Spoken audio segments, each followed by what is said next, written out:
বাংলাদেশের প্রত্যেকটা মানুষ যারা ফেসবুকে লাল করেছিল তাদের জীবন লাল করে ফেলবে, ধ্বংস করে ফেলবে।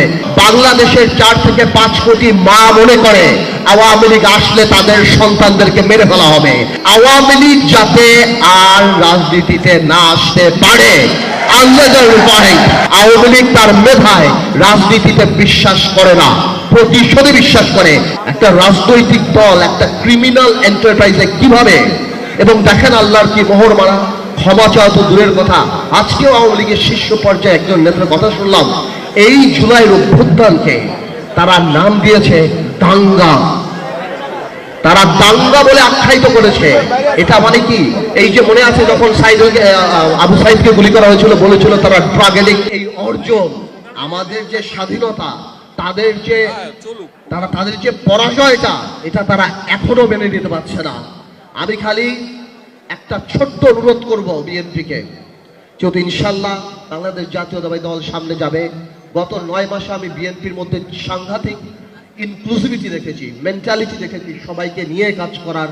এটাকে আমি অত্যন্ত সাধুবাদ জানাই। কিন্তু আমি একটা অনুরোধ করব, সবকিছু জাতি গঠন প্রক্রিয়া এক হবে না, তাহলে তো ডেমোক্রেসি থাকে না। হয়তো অনেক জায়গাতেই অনেক কিছু থাকবে, অনেক কিছু একমত হবে না, কিন্তু আমাদের সবার একটা জায়গায় এক থাকতে হবে। কারণ সেটা হলো কি, আওয়ামী লীগ যাতে আর রাজনীতিতে না আসতে পারে। আল্লাহ কেন থাকতে হবে আমি সেটাও বলি। আমি জানি এই কথাটা হয়তো অনেকের ডেমোক্রেটিক লাগবে না, কারণ বাংলাদেশের 4 থেকে 5 কোটি মা মনে করে আওয়ামী লীগ আসলে তাদের সন্তানদেরকে মেরে ফেলা হবে। যারা ওই মিছিলে নেমেছিল তারা বিশ্বাস করে যে ভিডিও দেখে বের করে করে কারা মিছিলে গিয়েছে তাদের বের করে খুন করা হবে। আপনার মনে রাখতে হবে, for a special criminal you need special law. আপনি সাধারণ ল দিয়ে স্পেশাল ক্রিমিনালের বিচার করতে পারবেন না। আওয়ামী লীগ তার মেধায় রাজনীতিতে বিশ্বাস করে না, প্রতিশোধে বিশ্বাস করে।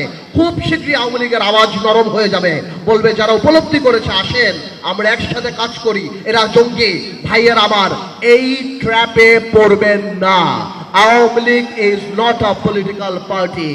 বাংলাদেশের প্রত্যেকটা মানুষ যারা ফেসবুকে লাল করেছিল তাদের জীবন লাল করে ফেলবে, ধ্বংস করে বলবে।